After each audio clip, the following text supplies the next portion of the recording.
الحمدللہ الحمدللہ رب العالمین الصلاۃ والسلام علی رسولہ الکریم فاعوذ باللہ من الشیطان الرجیم بسم اللہ الرحمن الرحیم۔ سورہ آل عمران کی 194 آیت ہے، اس سے ہم آغاز کر رہے ہیں، لیکن پیچھے آیت کے ساتھ 193 کے ساتھ تھوڑا جوڑ کے دعا کر رہے تھے مومنین صحابہ میں سے کہ ہمارے رب ہمیں ربنا فاغفر لنا ذنوبنا، اے ہمارے رب ہمیں ہمارے گناہوں کو معاف کر دے، وکفر عنا سیئاتنا، اور ہماری برائیوں کو ہم سے جھاڑ دے، وتوفنا مع الابرار، اور ابرار کے ساتھ ہمیں اٹھا۔ کچھ بات ان پہ ہو گئی تھی، دوبارہ کچھ اہم چیزیں دہرا کے۔ کفر عنا سیئاتنا کا مطلب یہ ہے کہ ہمارے جو تکلیفیں آتی ہیں، جو بیماریاں آتی ہیں، جو اس طرح کی چیزیں ہیں، ان کو ہمارے گناہوں کا کفارہ بنا دے، لیکن یہ انہی کے ساتھ ہوگا جو یہ نظریہ رکھتے ہوں گے اور اپنی بیماریوں کو اسی پہلو سے دیکھتے ہوں گے۔ تو ہماری تکلیفیں خواہ بخار ہو، خواہ اللہ کی راہ میں کوئی تنگی آئے، اگر ہم ایمان پر ہیں اور صبر پر ہیں تو ہمارے گناہوں کا کفارہ بن جائے گی۔ توفنا مع الابرار، اور ہمیں ابرار کے ساتھ اٹھا۔ ابرار ایک جامع لفظ ہے، بنیادی معنی تو اس کے وفادار کے ہیں، لیکن ہر پہلو سے آپ سمجھیے کہ نیکیاں یہ ایک بڑا امبریلا سی ٹرم ہے، بہت بڑا لفظ ہے جس میں تمام نیکیاں آ جاتی ہیں۔ مثلا جہاں اطاعت کی ضرورت ہو اطاعت آ جائے گی، وفاداری کا معاملہ ہو تو وفاداری آ جائے گی، کسی کے ساتھ حسن سلوک کا معاملہ ہو تو حسن سلوک اس میں شامل ہو جائے گا۔ تو مثلا اگر میں کہوں کہ میں اپنے والدین کا بر ہوں یا نہیں، تو اس کا مطلب میں والدین کی خدمت کرنے والا ہوں، ان کے حسن سلوک کرنے والا ہوں۔ اللہ تعالیٰ کے ساتھ میں بر ہوں تو اس کا مطلب ہے کہ میں اس کی بندگی پہ قائم ہوں۔ تو یہ جامع لفظ ہے، بنیادی معنی ہے اپنے جو بھی آپ کا معاملہ ہے اس کو پورا کرنے والے، وفا کرنے والے۔ عہد ہے تو پورا کر دیں تو عہد کی وفاداری ہو جائے گی، حقوق ادا کر دیے تو آپ نے حق ادا کرنے والے بن گئے، تو حق کی وفا کر دینا، وعدے کو وفا کر دینا، یہ سارے ابرار میں۔ تو جہاں جہاں جو نیکی کا موقع ہو وہ نیکی کرنے والوں کو ابرار کہیں گے۔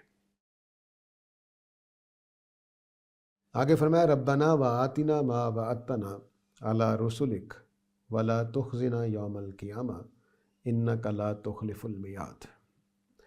اے ہمارے رب، وہ جو آپ نے رسولوں کی زبان پہ ہم سے وعدہ کیا ہے وہ ہمیں دے دینا، اور قیامت والے دن ہمیں رسوا نہ کرنی، کیونکہ آپ وعدوں کی خلاف ورزی کرنے والے نہیں ہیں۔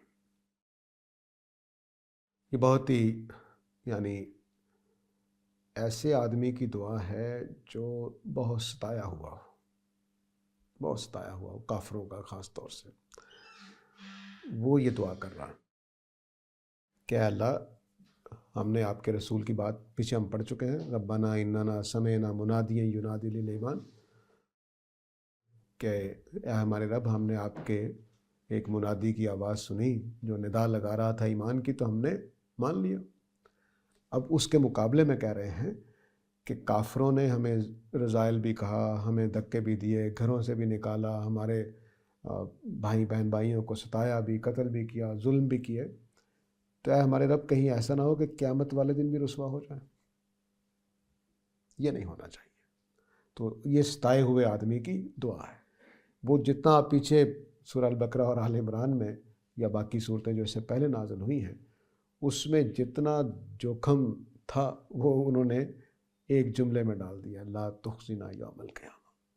اے اللہ، دنیا میں ہم تیرے دین کی خاطر کافی ستائے گئے ہیں، تو قیامت والے دن بھی ایسا نہ ہو جائے۔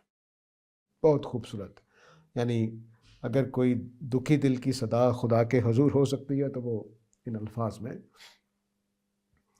تو ظاہر ہے کہ الفاظ اللہ کے ہیں، اور جن جن صحابہ کا یہ معاملہ ہوگا ان کے تو دل کھل اٹھے ہوں گے کہ ہمارے دل کی آواز پرو دیا اللہ تعالیٰ نے الفاظ میں۔ دیکھیے، تفسیر تفسیر صرف یہ نہیں ہوتی کہ ہم اس کے معنی بتا دیں یا اس کے مفہوم بتا دیں. تفسیر یہ ہوتی ہے کہ اس میں کیا جذبات اور کیا احساسات بھی ہیں وہ بھی ہم جہاں ضروری ہو اس کو بیان کرنا چاہیے. تو ربنا وآتنا ما وعدتنا علی رسلک ولا تخزنا یوم القیامہ. اے ہمارے رب، جو آپ نے اپنے رسولوں کی زبانی ہم سے وعدہ کیا ہے وہ پورا کر دیجیے گا اور ہمیں قیامت کے دن رسوا نہ کیجیے گا. انک لا تخلف المیعاد، بلا شبہ آپ اپنے وعدوں کی خلاف ورزی نہیں کرتے، یعنی وعدہ آپ کا سچا ہے تو پورا کر دیجیے گا.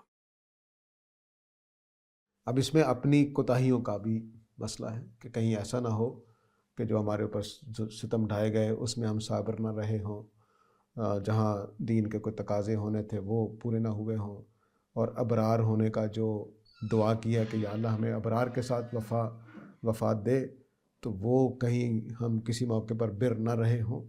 تو یہ سارے احساسات اور پلس وہ جو ہزیمت اٹھایا، جو لوگوں نے ان کی توہین کی، ان کے ظلم و ستم کیے، وہ سارے شامل ہیں. بہت ہی جذبات سے لپٹی ہوئی دعا ہے بالکل. اب میں وہ بیان نہیں کر سکتا کیونکہ میں خود جذباتی آدمی نہیں ہوں، تو اس لیے وہ میں جذبات احساسات بیان نہیں کر سکتا، وگرنہ بس نشاندہی میں نے کر دی ہے. آپ لوگ اس کو خود جو جذبات میں باصلاحیت لوگ ہوتے ہیں وہ اس کو سمجھ سکتے ہیں. ربنا وآتنا ما وعدتنا علی رسلک ولا تخزنا یوم القیامہ. اے ہمارے رب، جو آپ نے رسولوں کی زبان سے ہم سے وعدہ کیا ہے وہ پورا کر دیجیے گا. اب ظاہر ہے کہ انہوں نے جنت کی خاطر ایسا کیا ہے، اور آگے اللہ تعالیٰ کا جواب بہت زبردست ہے. اس کا پورا مقام ہی ایسا ہے کہ بندے اور خدا کے درمیان جو محبت، لگاؤ، وفاداری کا تعلق ہے وہ دونوں اپنے کمال پہ ہیں. انک لا تخلف المیعاد. ظاہر ہے کہ اللہ تعالیٰ جو وعدے کرتے ہیں وہ پورے کرتے ہیں. مولانا حمید الدین فراہی نے اس سے ایک اصول نکالا ہے کہ اللہ تعالیٰ وعدے تو پورے کریں گے لیکن وعید پوری کرنا لازم نہیں ہے. تو انہوں نے یہ استدلال کیا ہے کہ اللہ تعالیٰ نے جنت کا وعدہ کیا ہے تو وہ تو اللہ تعالیٰ پورے کریں گے، لیکن دوزخ میں ڈالنا، ہمیشہ کے لیے ڈالنا، یہ وعید ہے، لازم نہیں ہے کہ پوری ہو. لیکن بہرحال یہ ایک عالم دین کی رائے ہے، میں قرآن کے الفاظ آپ جانتے ہی ہیں. اب آگے اس دعا دوبارہ دیکھ لیجئے، میں ترجمہ صرف دہرا رہا ہوں.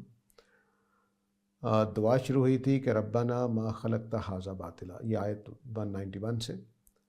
اے ہمارے رب، آپ نے یہ کائنات بے معنی نہیں بنائی، بے مقصد نہیں بنائی، آپ بے مقصد کام کر ہی نہیں سکتے، آپ سبحانہ کا ہیں، تو ہمیں آگ کے عذاب سے بچا. یہاں سے دعا شروع ہوئی تھی.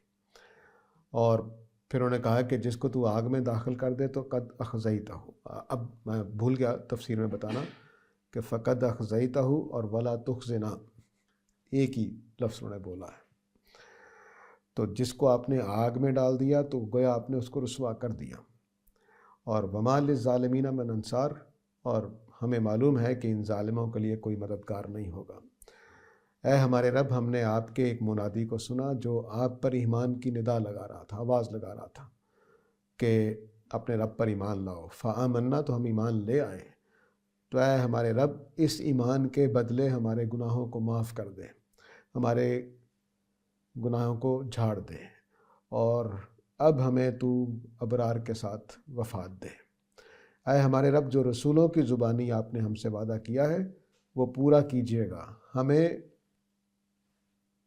رسوا نہ کیجیے گا قیامت کے دن، یعنی آگ میں ڈالنے والے فیصلہ نہ کیجیے گا ہمارے بارے میں. انک لا تخلف المیعاد، کیونکہ آپ وعدے پورے کرنے والے ہیں. اب اس شاندار دعا کا جواب دیکھیے، اتنا ہی شاندار ہے. فاستجاب لهم ربهم،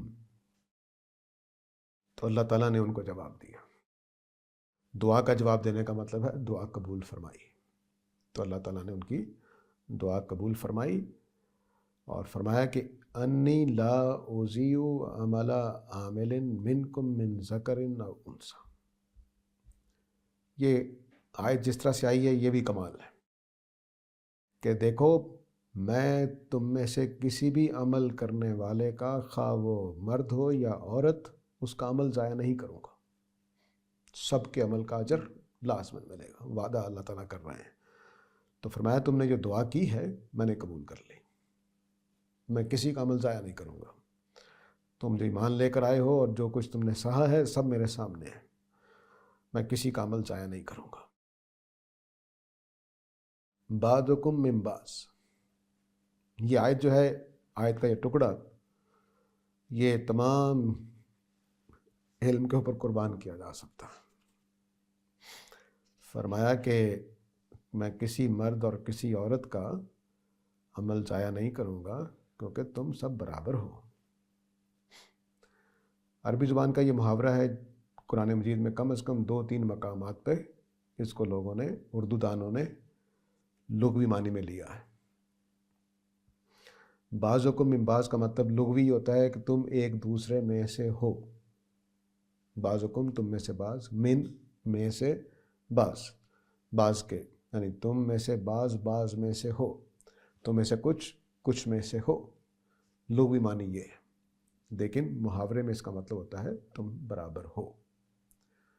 سورہ بنی اسرائیل کی آیت جب ہم پہنچیں گے انشاءاللہ، وہاں بھی آیت کو حل کرنے میں اجمیوں نے یہی کیا کہ بعضکم من بعض، وہاں ہے الفاظ ذریتاً بعضہم من بعض، تم ایک دوسرے کی ذریت ہو، یہ ترجمہ کر دیا، جبکہ وہاں ترجمہ تھا تم وہ ذریت ہو جو بالکل برابر ہو، ایک جیسے ہو۔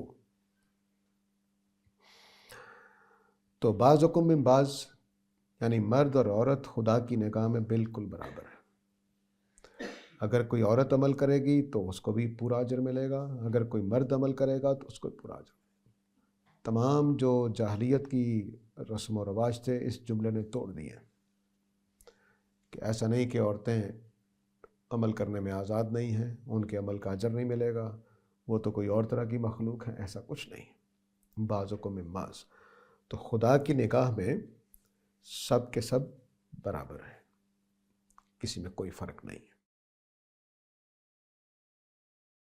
تو اب جواب یہ کیا دیا کہ جتنی عورتوں نے اسلام قبول کیا ہے صحابیات میں سے، اور قیامت تک ہر نبی کے ساتھ جوڑ دیجئے، ہر امت کے ساتھ جوڑ دیجئے، کہ جنہوں نے بھی ایمان لائے اور نیک عمل کیے اور مشقتیں سہی ہیں، ان کا میں پورا پورا اجر دوں گا، کسی عمل کرنے والے کا عمل ضائع نہیں کروں گا، خواہ وہ مرد ہو یا عورت ہو، کیونکہ تم سب برابر ہو، میری نگاہ میں کوئی فرق نہیں ہے۔ تو میں کسی اور، یہ نہیں ہوگا کہ عورت کو آدھا، اس نے نماز پڑھی، مرد نے نماز پڑھی تو اس کو 10 ثواب ملے، اور عورت نے نماز پڑھی تو 5، نہیں، برابر۔ بلکہ بعض صورتوں میں عورتوں کو، بعض صورتیں کیا، ہر ایک کے لیے، مرد ہوں یا عورتیں ہوں، کہ بعض اوقات نماز پڑھنا مثلا سردیوں کی فجر کا ثواب زیادہ ہو جائے گا گرمیوں کے مقابلے میں، لیکن ٹائم کی وجہ سے گرمیوں کا ثواب بھی زیادہ ہو جاتا ہے، کیونکہ 4 بجے اٹھنا بڑا مشکل کام ہے۔ تو ہر پہلو سے جو آپ کی مشقت ہوگی اس پہلو سے اس کا اجر بڑھ جائے گا۔ جیسے نبی کریم صلی اللہ علیہ وسلم فرمایا کرتے تھے، مسجد جتنے قدم چل کر جاؤ گے اتنا ثواب بڑھ جائے گا، کیوں کہ آپ نے سفر کی ایک مشقت اٹھائی ہے۔ تو اسی طرح سے کوئی بھی کسی عمل میں چیز اضافے کا باعث بن سکتی ہے، مشقت اس کی، مشکل اس کی، یا سردی، گرمی، دھوپ۔ اب ظہر کی نماز کے لیے مسجد جانا اگر 5-10 منٹ کے فاصلے پر ہو تو آسان کام نہیں، تو جو جائے گا دھوپ میں جلتا ہوا اس کا اجر بڑھ جائے گا۔ تو ایسا نمازی جس کا شوہر، ایسی عورت جس کا شوہر اجازت نہیں دیتا نماز پڑھنے کی، اجر بڑھ جائے گا۔ تو اس طرح سے اجر بڑھنے اور کم ہونے کے فیکٹرز الگ ہیں، مرد و عورت ہونا اجر بڑھنے کا باعث نہیں ہے یا کم ہونے کا، تو اس کو اللہ تعالیٰ نے بتا دیا ہے۔ اور پورے جتنے بھی ادیان ہیں سب میں عورت کے لیے یہ رویہ نہیں ہے جو باقی ادیان ہیں، اللہ تعالیٰ کے ادیان کے علاوہ اللہ تعالیٰ کے تینوں ادیان میں برابر سمجھا گیا ہے مرد و عورت کو۔ تو فرمایا فالذین، تو جو عورتیں اور مرد جنہوں نے ہجرت کی ہے، وَأُخْرِجُوا مِن دِيَارِهِمْ، اور جو اپنے گھروں سے نکالے گئے ہیں، وَأُوذُوا فِي سَبِيلِي، اور جن کو میرے راستے میں ستایا گیا، سارے اکٹھے کر دیے۔ وہ جو جملے میں بات چھپی ہوئی تھی وَلَا تُخْزِنَا يَوْمَ الْقِيَامَةِ، وہ اللہ تعالیٰ نے خود کھول دی کہ جنہوں نے ہجرت کی، جن کو ان کے گھروں سے نکالا گیا، جن کو میرے راستے میں ستایا گیا، وقاتلو اور جنہوں نے جہاد کیا، وقتلو اور جہاد میں شہید ہوئے، لأکفرن عنہم سیئاتہم تو ہم ان کے سارے گناہ جھاڑ دیں گے، وعدہ کر دیا۔ مشقتیں کیا کیا ہیں؟ بہت بڑی بڑی مشقتیں ہیں۔ ہمیں جو پاکستان میں یا اسلامی ملکوں میں لوگ رہتے ہیں ان کو ایسی مشکلیں پیش نہیں آتی۔ گھروں سے نکالے گئے ہیں، ان کو اذیتیں دی گئی ہیں، اور انہوں نے ہجرت کی ہے اور جہاد کیا ہے اور شہید ہوئے ہیں۔ فرمایا کہ ان کی شہادت کی وجہ سے، ان کے جنگ میں جانے کی وجہ سے، ان کے ستائے جانے کی وجہ سے، ان کو گھروں سے نکالے جانے کی وجہ سے، ان کے ہجرت کرنے کی وجہ سے میں ان کے گناہ جھاڑ دوں گا۔ اس سے جو اصول نکلتا ہے وہ میں کئی دفعہ پہلے بھی عرض کر چکا ہوں۔ جو سمجھیے کہ ہمارا جو نیکی اور بدی کا کھاتا ہے وہ اکاؤنٹس بک کی طرح چلتا ہے، انکم اور خرچ جس طرح ہم لکھتے ہیں۔ تو جب ہم نیکی کرتے ہیں تو وہ انکم بن جاتی ہے، جب گناہ کرتے ہیں تو وہ خرچ ہو جاتا۔ تو مثلا میں نے نماز پڑھی، 10 پوائنٹ کمائے، میں نے جھوٹ بولا تو میں نے 5 فرض کر لیجئے گناہ کما لیے، تو ٹوٹل بیلنس 5 رہ جائے گا۔ میں نے نماز پڑھی، 10 پوائنٹ کمائے، اور میں نے جھوٹ بولا تو -5 پوائنٹ کما لیے، تو میرا بیلنس 5 رہ جائے گا۔ پھر میں دوسرا جھوٹ بول دوں، پھر -0.5 کما لیے تو میرا بیلنس 0 ہو جائے گا۔ یہ چلتا رہتا ہے۔ تو اب جب میں جہاد پہ نکلا تو میرا بیلنس ایک دم بڑھ جائے گا۔ میں شہید ہو گیا، بیلنس اور بڑھ گیا، کروڑوں پوائنٹس آ گئے میرے پاس۔ یا مجھے اللہ کے راستے میں ستایا گیا اور میں نے ایمان پر قائم رہا، پوائنٹس بڑھتے چلے جائیں گے۔ تو یہ جتنی چیزیں ہیں جو اللہ کی راہ میں آدمی ستایا جاتا ہے یا حق کی خاطر جو مصیبتیں سہتا ہے، وہ دنیا میں تو کوئی اجر ملے نہ ملے، آخرت میں اس کے پوائنٹس لکھ دیے گئے۔ تو ان کا بیان کر دیا ہے کہ میں ان کے گناہوں کو جھاڑ دوں گا۔ تو اب جب ہمیں مصیبتیں آتی ہیں تو گویا گناہ جڑ رہے ہوتے ہیں۔ اسی سے نبی کریم صلی اللہ علیہ وسلم کا میں نے پچھلے دفعہ عرض کیا تھا کہ ایک صحابی کو بخار ہو گیا تو وہ بخار کو برا بلا کہنے لگے، تو آپ نے فرمایا کہ نہیں، بندہ مومن کی شان ہی الگ ہے، اس کو مشقت آئے تو وہ بھی اس کے لیے ثواب کا باعث بن جاتی ہے، گناہ جھڑ جاتے ہیں اس کے۔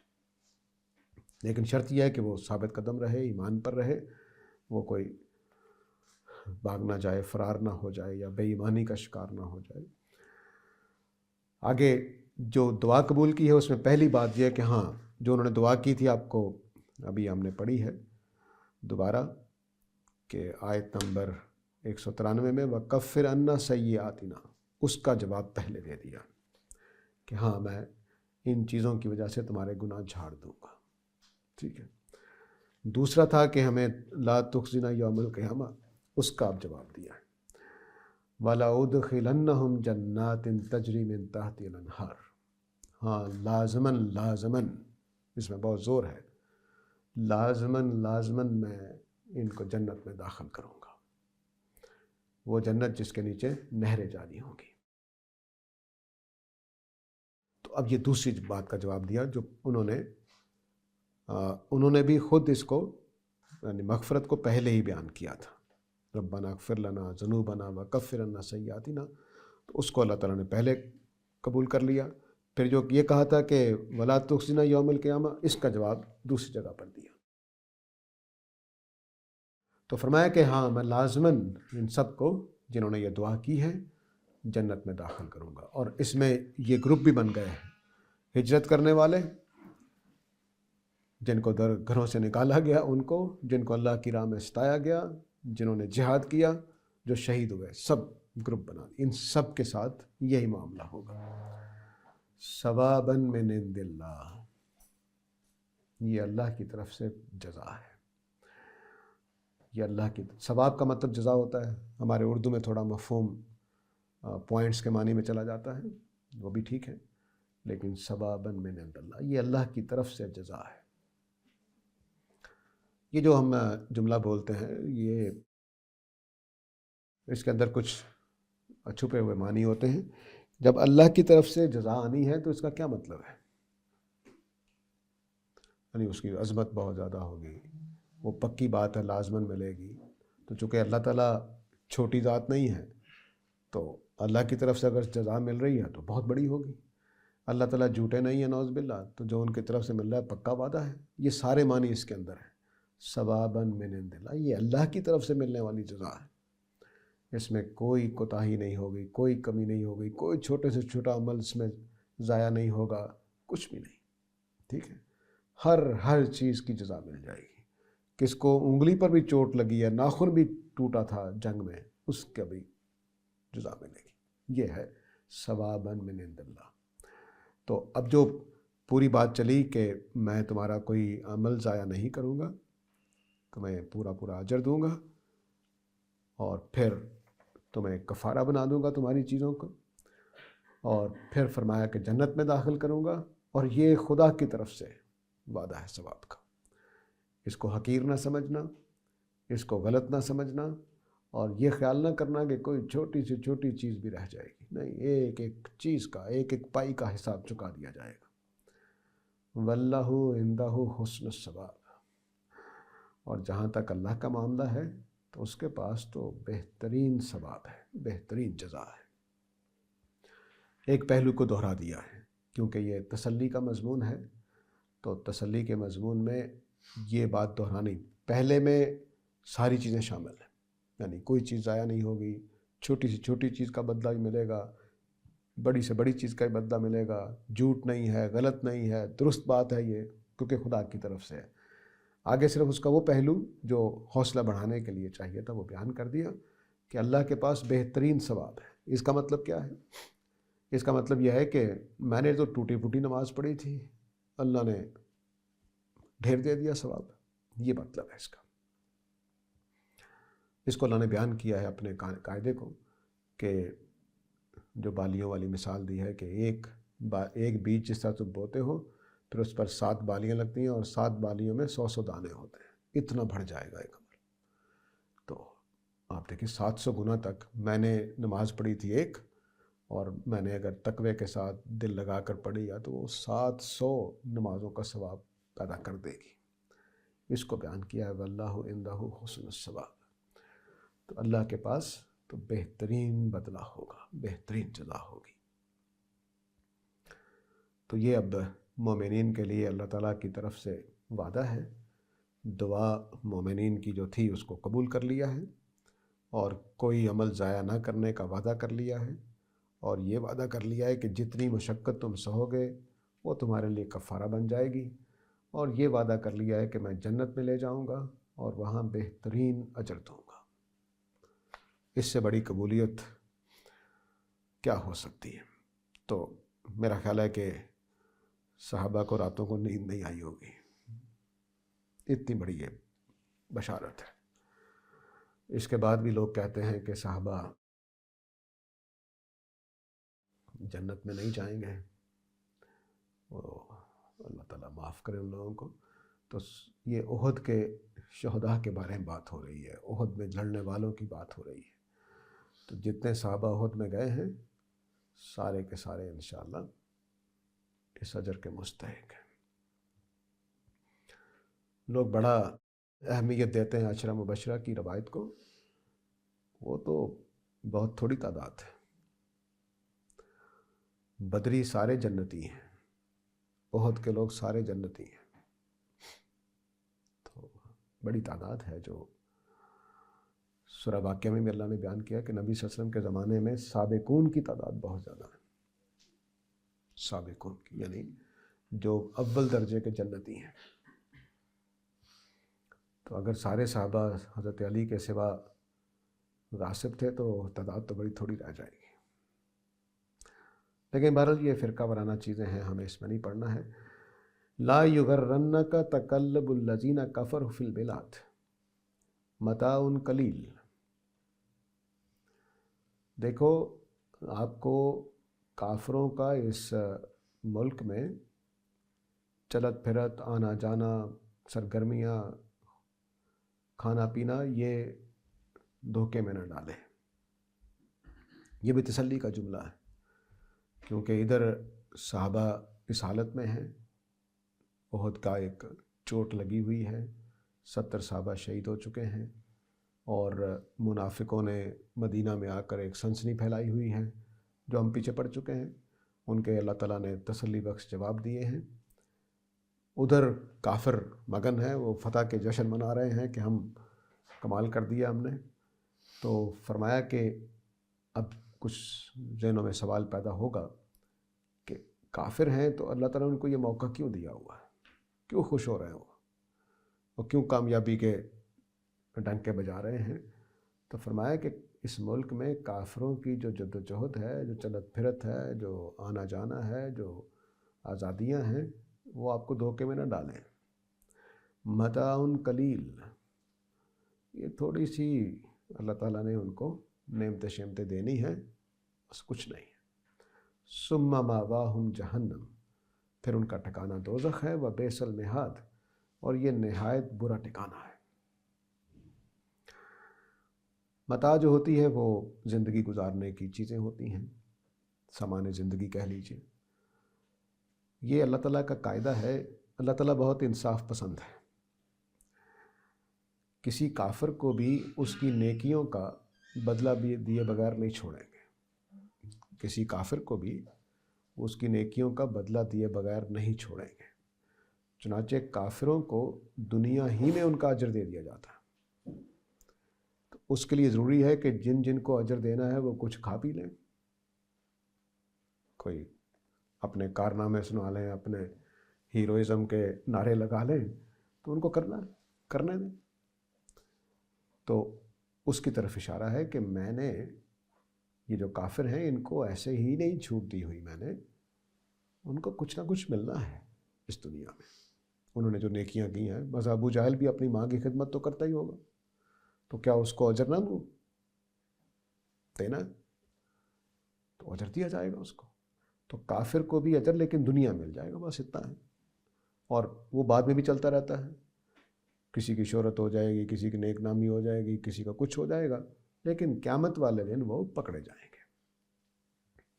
اس کو اللہ تعالیٰ نے بیان کیا ہے۔ ہاں، یہ بھی بیان کیا اللہ تعالیٰ نے کہ بعض کا حبط اعمال دنیا میں بھی ہو جاتا ہے، یعنی ایک ایسا کافر ہو گیا ہے کہ اب اللہ نے اللہ کے قانون کے مطابق دنیا میں بھی اس کو اجر نہیں ملنا۔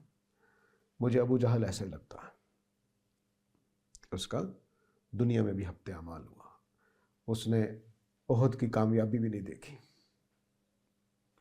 اٹھا لیا اللہ تعالیٰ۔ لیکن جنہوں نے احد کی کامیابی دیکھی ہے، یعنی احد میں کامیابی نہیں کہنا چاہیے، میں پہلے بتا چکا ہوں کہ اللہ کے مطابق وہ فتح نہیں ہے، صرف نقصان ہوا مسلمانوں کا۔ تو اب یہ اللہ کا قاعدہ ہے، اس کو سمجھنا چاہیے۔ اللہ کا قاعدہ یہ ہے کہ دنیا میں لوگ دو طرح کے ہیں، ایک آخرت کے لیے جیتے ہیں، ایک دنیا کے لیے جیتے ہیں۔ جو دنیا کے لیے جیتے ہیں ان کو دنیا ہی میں جو اللہ چاہیں گے، جیسا چاہیں گے اجر دے دیں گے، لیکن ان کا آخرت میں حصہ نہیں ہے۔ دوسرے وہ لوگ ہیں جو آخرت کے لیے جیتے ہیں، ان کو اللہ تعالیٰ اپنی لکھی ہوئی تقدیر کے مطابق رزق دے دیں گے، لیکن ان کا اصل اجر قیامت والے دن ملنا ہے، وہ وہاں جا کر پائیں گے۔ تو اب جو دنیا میں جن کو ملنا ہے وہ اللہ تعالیٰ، ان میں کافر بھی شامل ہوتے ہیں کہ جو کفر کر دیتے ہیں۔ کافر وہ ہوتا ہے جس پر حق بالکل واضح ہو جائے، اور حق واضح ہونے کے بعد وہ اس کا انکار کرے۔ ہر غیر مسلم کافر نہیں ہوتا، اور ہر غیر مسلم دوزخی نہیں ہے، یہ واضح رہنا چاہیے، کیونکہ انہوں نے جانتے بوجھتے حق سمجھنے کے بعد انکار نہیں کیا ہوگا۔ تو یہاں قرآن مجید میں جن کافروں کی بات ہو رہی ہوتی ہے، ان میں 23 سال قرآن نے لگائے ہوئے ہیں، اس کے بعد وہ کافر ہوئے ہیں، ان کی بات ہو رہی ہے۔ تو فرمایا کہ بس دنیا کی تھوڑی دیر کے لیے ان کو نعمتیں مل رہی ہیں، پھر وہ دوزخ میں چلے جائیں گے، اور یہ نہایت برا ٹھکانہ ہے۔ لَكِنَّ الَّذِينَ اتَّقَوْا رَبَّهُمْ لَهُمْ جَنَّاتٌ تَجْرِي مِن تَحْتِهَا الْأَنْهَارُ خَالِدِينَ فِيهَا نُزُلًا مِّنْ عِندِ اللَّهِ وَمَا عِندَ اللَّهِ خَيْرٌ لِلْأَبْرَارِ۔ ابرار کا لفظ دوبارہ آیا ہے، اس کو بھی دھیان میں رکھیے گا، لفظوں کی تکرار بلا وجہ نہیں ہوتی، پیچھے بات جوڑی جاتی ہے۔ تو جیسے خزی کا لفظ ولا تخزینا اور فقد اخزیتہ، یہ بمانی ہے، دوزخ میں ڈالنا مطلب ہو گیا اس کا، پچھلی آیت کی وجہ سے۔ تو فرمایا کہ لیکن، یعنی جن کا جو کافر ہیں دنیا میں چلت پھرت کر رہے ہیں، نعرے لگا رہے ہیں، خوشیاں منا رہے ہیں، ان کا معاملہ یہ ہے کہ تھوڑی سی دنیا کی زندگی ہے، اس کے بعد پھر دوزخ ہے۔ لیکن وہ لوگ جو اپنے رب سے ڈرتے رہے ان کے لیے دائمی جنتیں ہیں جن کے نیچے نہری جانی ہوگی، اس میں وہ ہمیشہ رہیں گے۔ اور یہ جنتیں جو ہیں یہ پہلا مہمان نوازی ہے، سٹارٹر ہے۔ نزلن کا مطلب ہوتا ہے جو مہمان کو آتے ہی کوئی چیزیں دی جاتی ہیں، اس کو نزل کہتے ہیں۔ من عند اللہ، اتنی بڑی آتے ہی ضیافت یہ اللہ کی طرف سے ہے۔ وہی معنی جو پہلے میں نے بیان کیے تھے کہ من عند اللہ کا مطلب ہے کہ بھئی خدا کے شان شان چیزیں ہوں گی۔ تو یہ جو جنتیں ہیں یہ آپ کی پہلی میزبانی ہوگی۔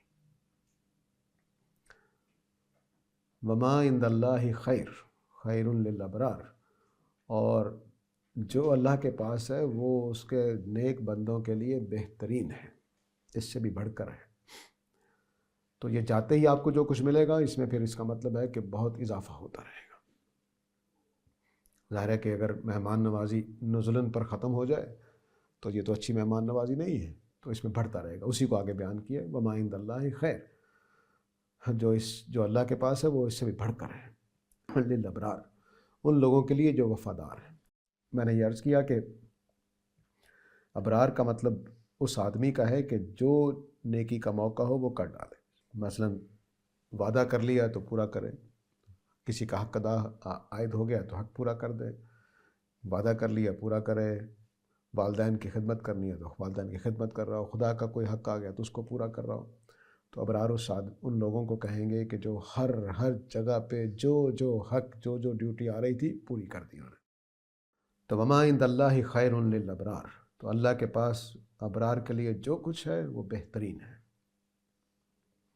تو نزل بھی بہترین، اور اس کے بعد جو کچھ ملے گا وہ بھی۔ تو اب جو وعدہ اللہ تعالیٰ نے کیا تھا اوپر دعا قبول کرتے ہوئے، اس میں تسلی کا پہلو شامل کرتے ہوئے کافروں کی چلت پھرت، ان کی کامیابیوں کو بتا دیا کہ نہیں، یہ ان کے جو دنیا میں ان کو ملنا ہے وہ میں دے کر رہوں گا، وہ ان کو ملنا ہی ملنا ہے، آپ اس کی سے گھبرائیں نہیں، پریشان نہ ہوں۔ البتہ جو تقوی والے ہیں ان کو میں جہنم میں نہیں ڈالوں گا، بلکہ ان کے لیے بہترین ضیافت ہوگی۔ اور اس کے دو حصے کر دیے، ایک جاتے ہی جو کچھ ملے گا، یعنی جنت کا دروازہ کھلتے ہی جو آپ کو ملا ہے وہ دائمی باغات ہیں جن کے نیچے نہریں ہوں گی اور وہ اس میں سے نکالے نہیں جائیں گے۔ آگے فرمایا وَإِنَّ مِنْ أَهْلِ الْكِتَابِ لَمَنْ يُؤْمِنُ بِاللَّهِ وَمَا أُنزِلَ إِلَيْكُمْ وَمَا أُنزِلَ إِلَيْهِمْ خَاشِعِينَ لِلَّهِ۔ اب صحابہ جو قریش میں سے تھے، جو مشرکین میں سے تھے، ان کے لیے تو بشارت ہو گئی، اہل کتاب مسلسل زیر بحث ہیں تو ان کا بھی حق بنتا تھا۔ چنانچہ فرمایا کہ بلا شبہ اہل کتاب میں سے بھی کچھ لوگ ایسے ہیں جو لازماً ایمان لے آئیں گے یا لازماً ایمان والے ہیں اس اللہ پر بھی، اور جو میں نے نازل کیا ہے تمہاری طرف، صحابہ کی طرف اشارہ کیا کہ جو میں نے تمہاری طرف نازل کیا ہے اس کو بھی وہ مان رہے ہیں، اور جو ان کے اوپر نازل ہوا تھا اس کو بھی مان رہے ہیں۔ اور یہ جو ایمان ہے ان کا وہ خاشعین للہ، اللہ سے ڈرنے کی وجہ سے ہے۔ یہ بہت اہم بات ہے۔ ایمان کئی قسم کا ہوتا ہے۔ ایک ایمان وہ ہوتا ہے جو بھیڑ چال ہوتی ہے، معاشرہ جو کر رہا ہے کرتے رہو، لیکن اس میں اللہ کی خشیت نہیں ہوتی۔ ایک ایمان وہ ہوتا ہے جو دنیوی فائدوں کے لیے ہوتا ہے، چلو ایمان لانے والوں کو زکوٰۃ صرف دینی پڑتی ہے، ٹیکس نہیں دینا پڑتا، چلو ایمان لے آتے ہیں، ٹھیک ہے۔ ایک وہ ایمان ہوتا ہے جو دنیا میں ناموری کے لیے ہوتا ہے۔ ہمارے سیاستدان اکثر اپنے وہ اب تو خیر کم چھپتے ہیں اس طرح کے، ہمارے بچپن میں ہر ایک میں الحاج فلانا فلانا، میں حاجی ہوں، میں نے بہت سارے حج کیے ہوئے ہیں تو مجھے ووٹ دو۔ یہ کیا چیز ہے؟ یعنی آپ اپنے الیکشن کی کمپین میں اپنا پوسٹر جو چھپوا رہے ہیں اس کے اوپر لکھا الحاج، یہ خدا اور آپ کا معاملہ ہے، اس کو رہنے دیں۔ موٹا موٹا الحاج لکھا ہوتا تھا، شاید اب بھی لکھا ہو بعض علاقوں میں. تو یہ اپنے حج کو بیچنا ہے، یہ درست بات نہیں ہے. دنیا کا فائدہ ووٹ لینے کے لیے آپ نے. تو خاشعین للہ کا مطلب ہے کہ خاص اللہ کی خاطر وہ ایمان لائے ہوئے ہیں. وہ نبی کریم صلی اللہ علیہ وسلم کی کامیابیوں کی وجہ سے ایمان نہیں لا رہے. منافقین کو اشارہ کر رہے ہیں اللہ تعالیٰ کہ منافقین اس لیے ایمان لائے کہ کچھ فائدہ ہو جائے گا. نبی صلی اللہ علیہ وسلم کامیاب ہو گئے تو ادھر کوئی پوزیشن مل جائے گی، یہود کامیاب ہو گئے تو ادھر کچھ پوزیشن مل جائے گی. تو اس کو کاٹنے کے لیے فرمایا خاشعین للہ. تو اہل کتاب میں سے بھی جو لوگ ایمان والے ہیں، اللہ کو مان رہے ہیں، جو کچھ میں نے قرآن میں نازل کیا ہے اس کو بھی مان رہے ہیں، اور جو میں نے تورات اور انجیل میں نازل کیا تھا اس کو بھی مان رہے ہیں اللہ کی خاطر. لا یشترون بآیات اللہ ثمنا قلیلا، اور وہ اللہ کی آیتوں کو حقیر قیمت کے عوض بیچ نہیں رہے ہیں. اولئک لہم اجرہم عند ربہم، ان کا اجر بھی ان کے رب کے پاس. ان اللہ سریع الحساب، اور اللہ تعالیٰ حساب کرنے میں بہت تیز ہے. تو گویا ان اہل کتاب کو بھی بشارت دے دی جو احد کے اس پورے پس منظر میں سے اپنے لیے ایمان کے راستے نکال پائے تھے. یہ اللہ تعالیٰ نے بتایا ہے اسی سورہ میں احد کے واقعات پہ تبصرہ کرتے ہوئے کہ میں کیا کرتا ہوں، ایک ٹکڑی نکال لیتا ہوں مومنین کی. میں کیا کرتا ہوں، خبیث اور طیب کو الگ کرتا ہوں. میں خبیث اور طیب کو الگ کرتا ہوں، مومن اور کافر کو الگ کرتا ہوں، مومن اور مجرم کو الگ کرتا ہوں. تو ایسا ہی احد نے بھی کام کیا کہ احد کے ہونے کے بعد بہت سارے اہل کتاب کی آنکھیں کھلیں کہ اوہو، ہمارا معاملہ واقعی اللہ کے ساتھ پڑ گیا ہوا ہے. کیونکہ جو احد کے واقعات میں پہلے بھی 2-3 دفعہ توجہ دلا چکا ہوں اپنے انہی دروس میں کہ احد کے بارے میں جو کچھ اللہ نے بیان کیا ہے وہ بہت خدا کے دنیا کو چلانے کی نہایت حکیمانہ باتیں ہیں جو بیان کی گئی. وہاں ہمارے لیے دنیا کو سمجھنے کے لیے ایک علم کا خزانہ ہے جو اللہ نے رکھ دیا ہے. اس لیے اس کو پوری توجہ سے اس پورے مقام کو، پوری سورہ آل عمران جو ہے اس کا میرا خیال ہے 1/3 حصہ اس پہ لگایا اللہ تعالیٰ نے. تو پوری دانائی اس کے اندر کہ خدا دنیا کو کیسے چلاتا ہے، واقعات کیوں ہوتے ہیں، حادثات کیوں ہوتے ہیں. اس میں ہمارے دور جدید کا پرابلم آف ایول کا جواب بھی موجود ہے. اس میں پتہ نہیں کیا کیا کچھ ہے. تو یہ مقام بار بار پڑھنے کا ہے. اگر یاد کر سکتے ہوں تو یاد کر لیجئے، کیونکہ جو ذہن میں باتیں یاد ہوتی ہیں وہ پھر مشکل موقع پہ کام آتی ہیں. تو یہاں پر کچھ اہل کتاب سامنے آ گئے ہیں جنہوں نے احد کے عمل سے گزر کر ایمان قبول کر لیا ہے. تو ان کو اللہ تعالیٰ بشارت دے رہے ہیں کہ ان کا اجر بھی ان کے رب کے پاس محفوظ ہے، کوئی چھین نہیں سکتا. اور ان کے دلوں میں ایک سوال ہوگا کہ اچھا، جو ہم نے ابھی تک احد کے ٹائم تک نبی صلی اللہ علیہ وسلم کی مخالفت کی ہے اس کا کیا بنے گا؟ سوال ہے نا. یا ہم جو خرابیاں کرتے رہے ہیں ان کا کیا بنے گا؟ میں گھبراؤ نہیں، میں حساب میں بہت تیز ہوں، تمہارا اجر نہیں ضائع ہوگا، مل جائے گا.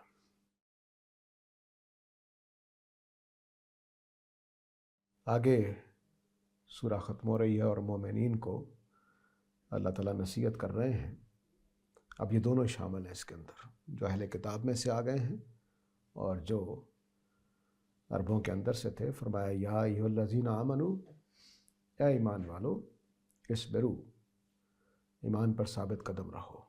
میں پہلے بتا چکا ہوں کہ صبر کے معنی یہ ہیں کہ ہر حالت میں آپ نے، خواہ اچھے حالات ہوں یا برے حالات ہوں، آپ نے ایمان کو نہیں چھوڑنا، اچھے رویے کو نہیں چھوڑنا، صحیح موقف کو نہیں چھوڑنا، صحیح طرز عمل کو نہیں چھوڑنا، نیکی کے عمل کو نہیں چھوڑنا، حالات جو بھی ہوں. اور یہ بھی صبر ہے کہ جب غلطی واضح ہو جائے تو صحیح بات پہ آ جائے، کیونکہ ہم نے صحیح چیز نہیں چھوڑنی، صحیح رویہ نہیں چھوڑنا، صحیح طرز عمل نہیں چھوڑنا. تو جب پتہ چلے کہ میرا یہ طرز عمل غلط ہے تو صحیح طرز عمل پہ آ جائیں. جب پتہ چلے کہ میری رائے غلط تھی، صحیح رائے پہ آ جائیں. جب پتہ چلے کہ اوہو میرا یہ معاملہ ٹھیک میں نے نہیں کیا، فوراً غلطی کا اعتراف کریں اور اس جگہ پہ آ جائیں. تو یہ صبر ہے. اس لیے اللہ تعالیٰ نے یہود کو کہا تھا سورہ البقرہ میں کہ وَاسْتَعِینُوا بِالصَّبْرِ وَالصَّلَاةِ، صبر سے مدد لو. کیا مطلب؟ کہ جب پتہ چل گیا ہے کہ ہماری بات غلط ہے تو ٹھیک جگہ پہ آ جاؤ. حق پر قائم رہنے سے مدد دو. ہر بندہ مومن کی شان یہی ہے کہ وہ ہر وقت سچائیوں پر قائم ہے، اچھائیوں پر قائم ہے. اس سے غلطی ہو جائے تو فوراً توبہ کرتا ہے اور صحیح جگہ پہ آ جاتا ہے. تو یہ صبر کے معنی ہے. وَصَابِرُوا، اور دشمنوں کے مقابلے میں ثابت قدمی میں جیتو. یہ نہ ہو کہ میدان جنگ میں ایک کافر تم پر غلبہ پا جائے صبر کرنا ہے، وہ زیادہ ثابت قدم سامنے نکل آئے. ایسا نہیں ہونا چاہیے. تمہیں ان سے جیتنا ہے صبر میں، ثابت قدمی میں. وَرَابِطُوا، اور جنگی طور پر تیار رہا کرو. وہ معاملہ نہ ہو جو احد میں ہو گیا ہے کہ وہ پھر تیاریاں کرنے لگ گئے اور کچھ لوگ گھبرا گئے. نہیں، تیار رہا کرو ہر وقت، خواہ امن کے دن ہو خواہ جنگ کے دن ہو. اور رابطو کا مطلب اپنے گھوڑے باندھ کے رکھو، ہر وقت تیار رہو. وَاتَّقُوا اللَّهَ لَعَلَّكُمْ تُفْلِحُونَ، اور یہ سب کچھ کرتے ہوئے خدا خوفی سے کرنا تاکہ کل قیامت والے دن تم کامیاب ہو جاؤ. تو یہ ایک خوبصورت سورہ کا اختتام ہے، سورہ آل عمران کا. تو قرآن کی 2 بڑی صورتیں آپ لوگوں نے پڑھ لی. میں اس قابل نہیں ہوں کہ یہ کام کر سکتا، لیکن بہرحال اللہ تعالیٰ کی شان ہے، اس نے توفیق بخشی. خدا سے دعا ہے کہ کوئی غلطی ہوئی ہو تو وہ معاف کرے، جو اچھی خدمت ہو گئی اس کو قبول کرے. تو وقت بھی ہوا چاہتا ہے. وآخر دعوانا الحمدللہ رب العالمین.